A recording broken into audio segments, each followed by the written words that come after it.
Welcome to Chillin' 101. We hope this video helps. In this video, I will explain how to change a Honda CRV tire.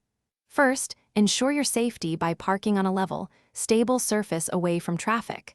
Turn on your hazard lights and engage the parking brake.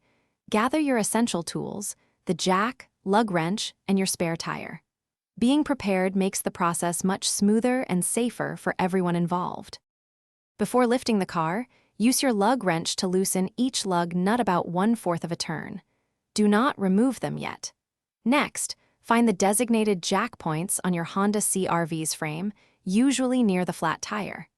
Carefully position the jack and begin raising the vehicle until the flat tire is completely off the ground.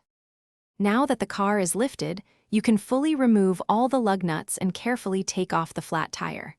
Set it aside. Take your spare tire and align its holes with the wheel studs on your vehicle. Slide the spare onto the studs, then hand tighten the lug nuts back onto the spare tire, ensuring it's seated properly. Once the vehicle is fully lowered, remove the jack. Now, tighten the lug nuts securely in a star pattern to ensure even pressure.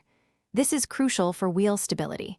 Remember to check your spare tire's pressure before driving and head to a service center soon for a permanent repair. Also, for a fresh car scent and other great deals, check the description below for links. Drive safely. Thanks for watching. Consider subscribing if we helped you.